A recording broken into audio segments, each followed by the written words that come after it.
ध्वस्तीकरण की कार्रवाई को रोकने के लिए पूर्व मंत्री नौप्रभात व कांग्रेस जनों के साथ नोटिस प्राप्त लोगों ने दिया ज्ञापन एसडीएम विकासनगर को। आज तहसील विकासनगर परिसर में पूर्व मंत्री नौप्रभात व कांग्रेस जनों के साथ उत्तराखंड जल विद्युत निगम लिमिटेड के द्वारा शक्ति नहर के किनारे बसे हुए लोगों को अवैध अतिक्रमण भूमि से हटाने के लिए नोटिस जारी किए गए थे, जिसमें कांग्रेस के पूर्व मंत्री नौप्रभात व कांग्रेस जनों ने मुख्यमंत्री पुष्कर सिंह धामी के नाम प्रेषित ज्ञापन सौंपा एसडीएम विकासनगर को, जिसमें पूर्व मंत्री नौप्रभात का कहना है कि जो परिवार इस भूमि पर बसे हैं उन्हें बाकायदा बिजली पानी के कनेक्शन सरकार के द्वारा दिए गए हैं। इनके आवास प्रधानमंत्री आवास योजना के अंतर्गत ही बनाए गए हैं और आवंटित किए गए हैं।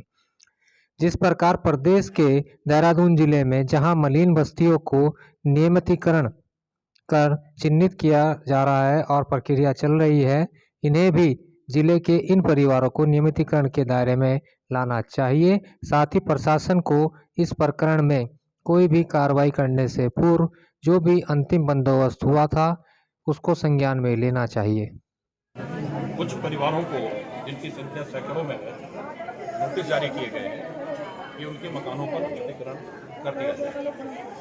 उसमें दो तीन चीज़ें ऐसी हैं जो महत्वपूर्ण हैं। जब एक मकान बनता है तो उस मकान को एक पानी का कनेक्शन, एक बिजली का कनेक्शन, एक सड़क, ये व्यवस्था सरकार करती है। इसका मतलब सरकार उस मकान के अस्तित्व को स्वीकार करती है। यहाँ ऐसे प्रकरण भी है जिनकी सूची हमने एकत्रित की है, जिनको प्रधानमंत्री आवास योजना के अंतर्गत मकान दिए गए, शौचालय दिए गए, तो जब सरकार ने उनके अधिकार को स्वीकार कर दिया, उनको राशन कार्ड दे दिया, उनको एक वोटर आईडी कार्ड दे दिया, उनको एक स्वास्थ्य कार्ड दे दिया, तो अचानक उनको हम ये नहीं कह सकते कि वो इलीगल एनक्रोचर्स हैं।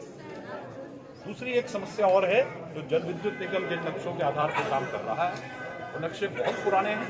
उसके बाद यहाँ बंदोबस्त होता है और बंदोबस्त राजस्व का सबसे प्रमाणिक दस्तावेज होता है।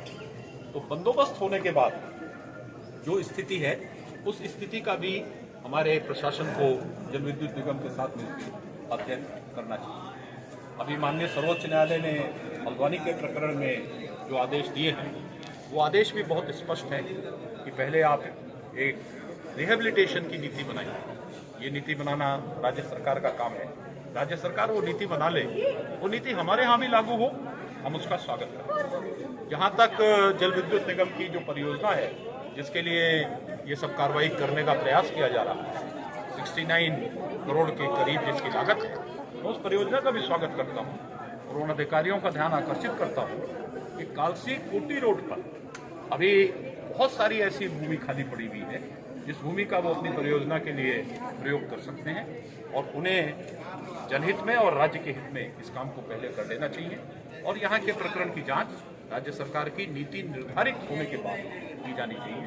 मेरी सिर्फ एक मांग है, जो कुछ हो पूरे प्रदेश में एक ही नीति के अंतर्गत हो। ऐसा ना हो कि कहीं तो हम नियमितीकरण की बात करने लगे और कहीं हम इलीगल एनक्रोचमेंट हटाने की बात करने लगे। अगर ऐसा करेंगे तो ये वैधानिक रूप से इसमें हम प्रयास करेंगे कि न्यायालय से हम न्याय प्राप्त करें। लेकिन अगर फिर भी टूटता है, धर्मिता की राजनीति इस समय सर्वोच्च चल रही है और हमारे यहाँ तो अभी नहीं आया, और हमारा जो पुराना प्रदेश है उसमें तो बुलडोजर नीति चल रही है। अब बुलडोजर नीति का जवाब तो जनता देगी, हम उस नीति का विरोध करेंगे। लेकिन बुलडोजर तैयार है, सब कुछ तैयार है, ऐसे में तोड़ने की तैयारी पूरी है, तो उनको क्या रोक पाएंगे? देखिए मेरा काम लोगों को उकसाना नहीं है, मेरा काम उनकी जायज बातों को प्रशासन तक पहुंचाना, सरकार तक। ठीक।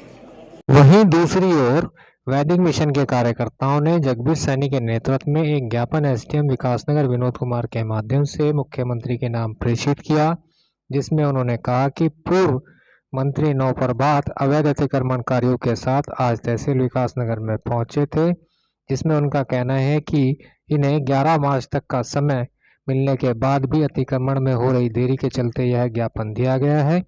उनका कहना है कि प्रशासन इसमें देर कर रहा है। जमीन सिंचाई विभाग की हो, जल विद्युत निगम की या वन विभाग की, अवैध अतिक्रमण करने वालों के विरुद्ध हमारा अभियान लगातार जारी रहेगा उन्होंने कहा कि जल विद्युत निगम लिमिटेड की जमीन पर बाहर से आए व्यक्तियों के द्वारा अवैध कब्जे किए गए हैं, उन्हें तुरंत हटाया जाए और इनका सत्यापन भी नहीं किया गया है।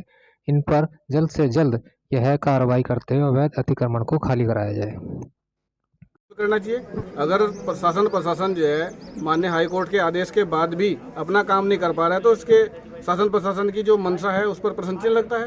क्या मानते हैं कि चंद वोटों की खातिर लोगों को अवैध रूप से बसाया गया है, अवैध अतिक्रमण कराया गया है? बिल्कुल, ये बिल्कुल सत्य है। अगर ऐसा ना होता तो आज माननीय नव प्रभात जी आकर के यहाँ उनके समर्थन में खड़े ना होते।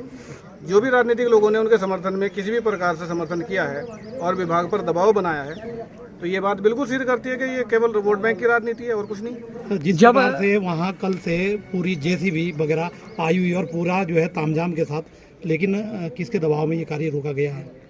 ये तो कुछ सफ़ेद पोस्ट लोग हैं इसमें सम्मिलित, जिसके चलते जो है विभाग की पूरी तैयारियां हैं, विभाग ने सब कुछ सिस्टम लिया हुआ है और उससे एक तरह से ये मान लीजिए कि विभाग को वित्त की हानि हो रही है।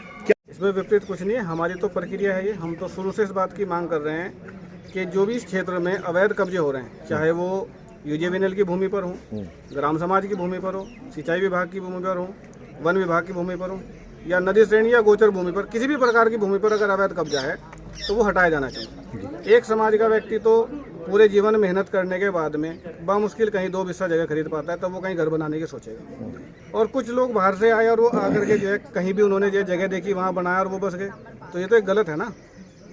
तो गलत का विरोध है। अगर कोई आदमी इसका समर्थन करता है तो हम तो उसका भी विरोध करते हैं। क्या मानते हैं कि जो लोग ये यहाँ बसे हुए हैं, ये पूर्वज तो इनके यहाँ कोई है नहीं, किन लोगों ने इनको बसाना